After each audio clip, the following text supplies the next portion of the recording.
Number 1.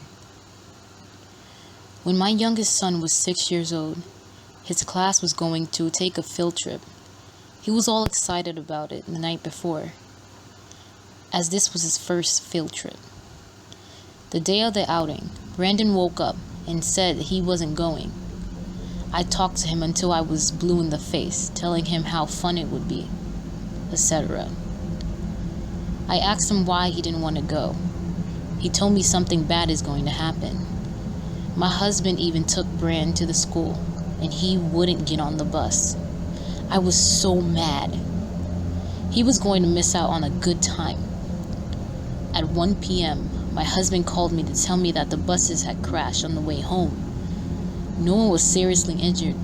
My son was the only child not on the bus that day. Brandon has 7 stars in each palm and an angel's kiss on the back of his neck.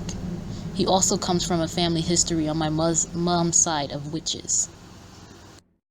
Number 2. When my present husband and I first married, we had returned from our honeymoon and were in bed for the night. In the bathroom, adjoining the bedroom, I had put a blue nightlight. While we laid there, something crossed in front of the light, causing us not to see it for a second or two. My husband said he thought it was his mother visiting us because she wouldn't come to our wedding. So he asked out loud, "Mother, if that is you, cross in front of the light again." And sure enough, the same thing happened. The next day, his sister called from Florida to tell him that their mother had died the day before. So of course it was her spirit that was present with us that night. Number 3.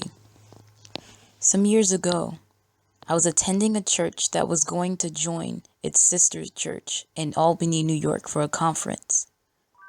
I was so excited about attending the conference, mainly because it was in a place I had never been before.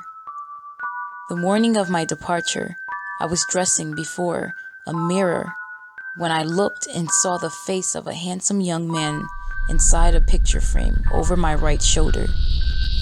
It was visible for what seemed to only be a matter of seconds, but it was long enough for me to take in every detail of the man's face. And once I see someone's face, I don't forget it. I was scared out of my wits. I wasn't dreaming or hallucinating. I wasn't even thinking about a man, for that matter. Yet I saw this man's face as clearly as my own. And then it was gone. As quickly as it appeared, it disappeared, and I saw nothing more than my own face once again. When I met my friends at the bus station, I didn't say anything about what I seen in the mirror. Yet they sensed something was up. I was unusually quiet, they said. It was true. My mind was preoccupied with trying to understand who I saw in the mirror and why. And I kept my thoughts to myself because I didn't feel comfortable talking to people I was with about what happened. After our group arrived in Albany, we were told who we were going to be staying with. A gentleman drove a couple of my girlfriends and me to the hosting family's house. I walked in and took a seat. I looked at the wall on my right and I thought I was going to faint.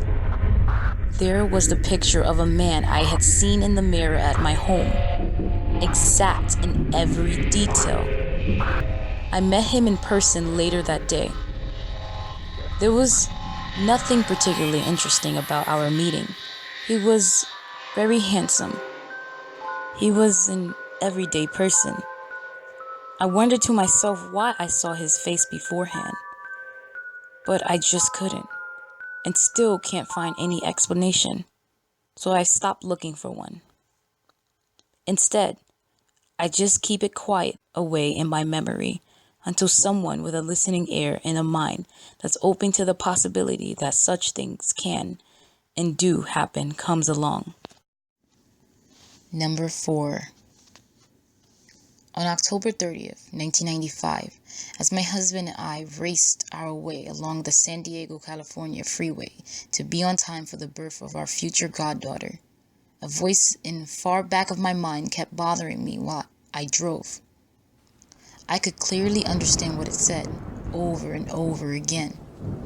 Accident, accident. Although it made me quiver somewhat, I disregarded it, thinking it was just my nerves. As we stopped in the gas station to ask for directions to the hospital, the voice just got louder. I decided then to let my husband drive. As we were about to get off the freeway, the voice literally yelled at me, "Accident!" And it was then when a car on the left lane hit us on the passenger side. No one was seriously wounded, however. Number 5. In the mid-1950s, I was working as a parking meter collector for the city of Houston. I rode a 3-wheel motorcycle for 2 out of every 3 months. My wife Nellie woke me to go to work one pretty summer morning, asking if I was driving the motorcycle that day. "Yep," I answered. "I'm running a downtown pickup this month."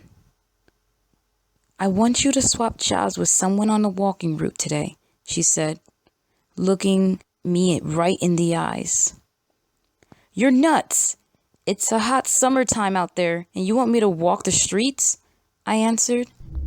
After we argued for a while, she finally told me the reason. She had had a dream during the night that I was riding the motorcycle when I got hit in the head with a brick and killed. I'm not a superstitious person, but when I got to work that day, I told my boss that my wife wanted me to swap jobs and walk a route that day. They all looked at me like I was crazy, so I had to tell them the truth. Author Romick handed me his route book and said he'll swap jobs with me for that day.